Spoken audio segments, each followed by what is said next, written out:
Hello everyone, welcome back to Math, or Mr. Lee's Math class videos. I'm Mr. Lee, this is Math 1316, we're in section 5.4, this is video 2. We just mentioned angles of elevation and depression at the end of the last video. Again, depending on if you're looking or your perspective is going up relative to the horizontal or down.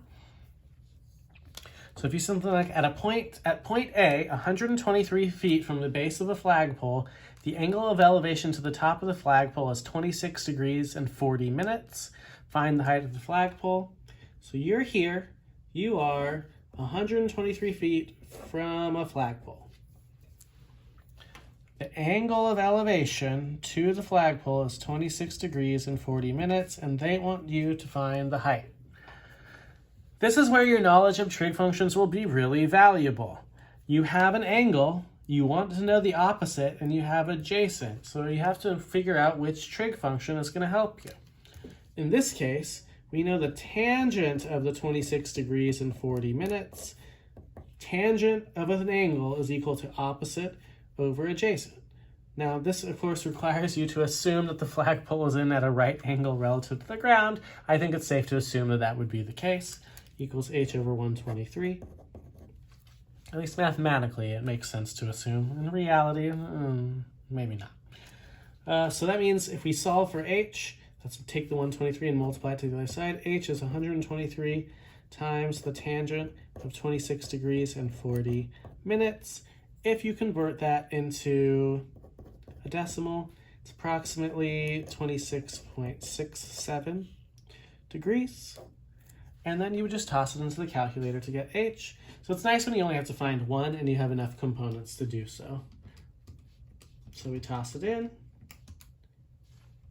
We get about, that means h is about 61.78. Since you were feet away, this has to be feet. Kind of a tall flagpole. But in this case, we didn't need to solve the whole triangle. We could, but we didn't need to, simply because it only asks us for a piece that we could find without finding some other ones. Obviously, if we know this angle, we very easily get this one, and we could use the Pythagorean theorem or to find the hypotenuse or even the other trig functions and angles.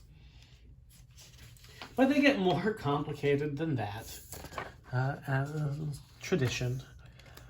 So from a window across the street that is 40 feet above the ground, the angle of elevation to the top of the building is 57 degrees. The angle of depression to the bottom of the building is 15 degrees. Find the height of the building. So there's a lot going on in this kind of problem. Okay, you're in a building and you're looking over a street towards another building. You are sitting 40 feet above the ground. So here's you. You're 40 feet above the ground, which theoretically means that if you look straight across, you're looking at a point that's also 40 feet above the ground. Now, the angle of elevation to the top of the building is 57 degrees. Your angle of depression to the bottom of the building is 15 degrees. And it wants to find the height of the building. So we have a few things we have to figure out. I don't have any sides of this triangle to work with, so I can't find this length, and the height of the whole building is going to be adding the length of the x and 40 together.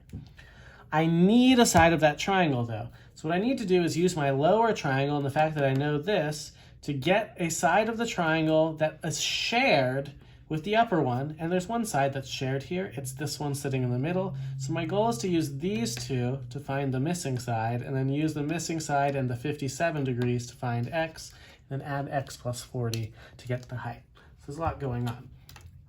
So what we know is that the tangent, we're going to call this the distance between them. The tangent of 15 degrees is opposite over adjacent. So the tangent of 15 degrees equals 40 over the distance between the buildings. If you solve for the distance between the buildings by multiplying it to the other side and dividing the tangent of 15 to the right, you get the distance between the buildings is 40 divided by the tangent of 15 degrees. And I would always tell you to be somewhat careful about rounding these until you get to the final answer. Most of the time on this kind of question, they have you round to the nearest foot for the building. So the distance between the two buildings is approximately 149.28 feet. So that's a pretty long street, 150 feet, but with sidewalks. It's a busy street, let's say maybe like 4 lanes in either direction. That wouldn't be that surprising. But that's not actually our answer. That just tells us this thing is about 149.28. But now that I have that, I know on the upper triangle, I now have one of the sides that I can use. Tangent is opposite over adjacent, which means now tangent of 57 degrees in the upper triangle is equal to x divided by that distance d, but we know that d is 149.28, so when I multiply it to the other side, 149.28 times the tangent of 57 degrees equals the top portion of our triangle, x. So we toss it in the calculator.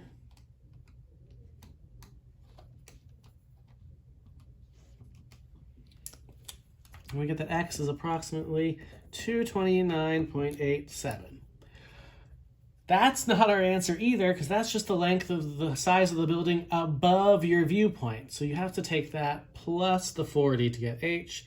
So h is 40 plus x, which is 269.87. And if you're going to the nearest foot, that's about 270 feet tall. So a 27-story building, pretty large.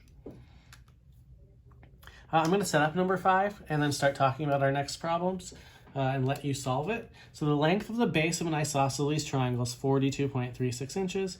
Each base has an angle of 38.12 degrees. Find the length of the two equal sides. So an isosceles triangle, so our two sides are the same.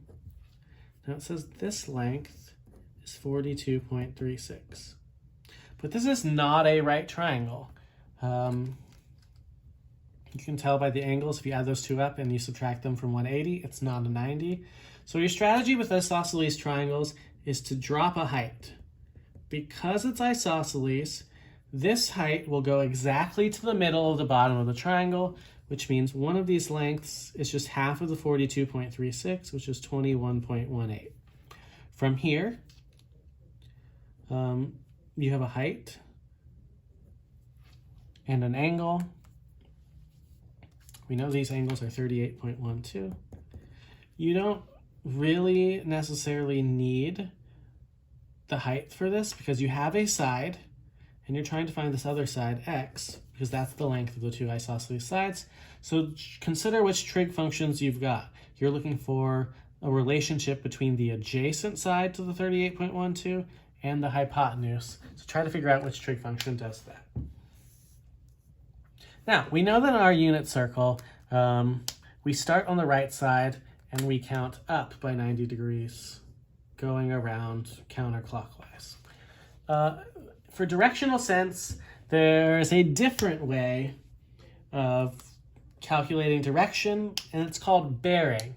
Bearing starts at due north, where due north is 0 degrees, and it actually goes clockwise. It kind of lines up with the clock. So for bearing, it looks something like this. 0 degrees is up here, straight to the right would be 90 degrees, and so on and so forth. And so there are going to be application questions with bearing that we'll see on the next page, and we'll practice both the traditional form of bearing, which is full degrees, and the directional form of bearing in the next video.